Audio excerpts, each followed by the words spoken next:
Саламатсыңарбы, урматтуу окуучулар. Силер менен алгебра жана анализдин башталмасы предмети сабагынан иррационалдык теңдемелер деген жаңы теманы өтөбүз.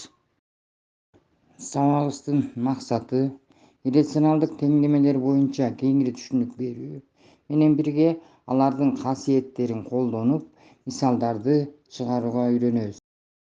Иррационалдык теңдеме деп эмнени айтабыз? Мына ошого карата аныктама берип алалы балдар.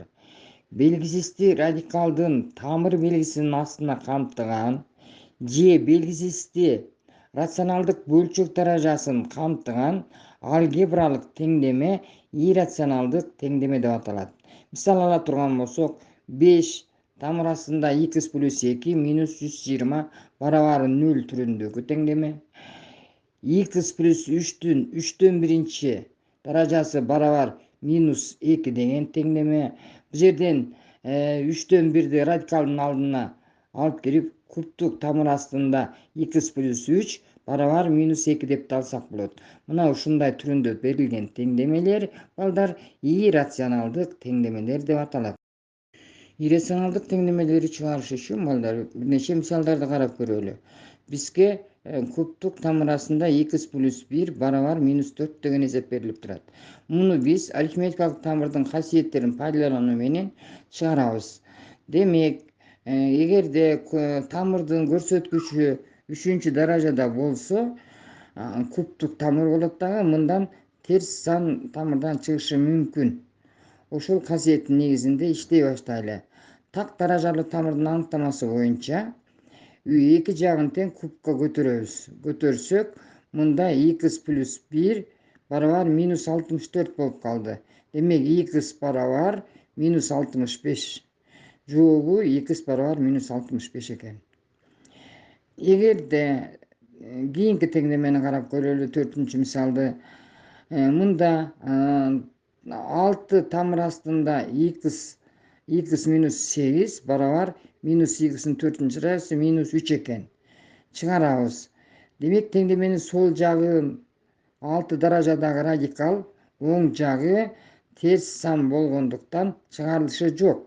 Себеби тамырдын көрсөткүчү жуп сан болсо, анда андан терс сан чыкпайт. Ошонун негизинде жообу кур көптүк болуп эсептелинет. Бул мисал балдар ар түрдүү даражадагы радикалдары бар иррационалдык теңдеме берилиптир.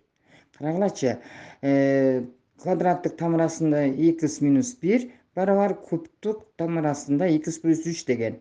Муну чыгарыш үчүн теңдеменин эки жагын тең бирдей даражалуу көтөрүү методун колдонобуз.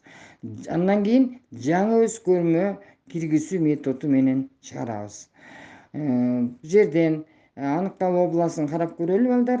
X чоң же барабар 1 дейт. Теңдеменин эки жагын тең 6-чы даражага көтөрөбүз. Демек, 6-чы даражага көтөргөнүбүздө балдар x минус 1-дин 3-чү даражасы болуп калат дагы, оң жагы x плюс 3-түн квадраты болуп калат. Бул жерден кубтук тамырга көтөрөбүз. Анан квадратка көтөргөнүбүздө x-ин 3-чү даражасы минус 3x-ин квадраты плюс 3x минус 1. Ал эми x плюс 3-түн квадраты x квадрат плюс 6x плюс 9га. Эми жөнөкөйлөштүргөнүбүздө x-ин 3-чүсү минус 4x квадрат минус 3x минус 10го барабар болуп калды. Жерден көбөйтүндү түрүндө жазып алабыз. Демек, анда x минус 5 1 каша, x квадрат плюс x плюс 2 1 каша болуп калды. Дагы буларды өз-өзүнчө 0га барабарлап тамырларын табабыз. Демек, биринчиден x биринчи барабар 5 экени белгилүү. Анан экинчиси болсо чыгарылышы жок экен. Анткени дискриминант минус 7 болуп калды. Бул жерден x барабар тамыры 5ке гана барабар экендиги келип чыкты. Бүгүнкү сабагыбызда балдар биз иррационалдык теңдемелерди чыгаруунун эки жолун үйрөндүк. Арифметикалык тамырдын касиеттерин пайдалануу жолу менен, анан аныкталуу областын табуу менен чыгаруунун жолдорун үйрөндүк. Калган эрежелерди кийинки сабактарда өтөбүз. Ушуну менен саламатта калгыла балдар.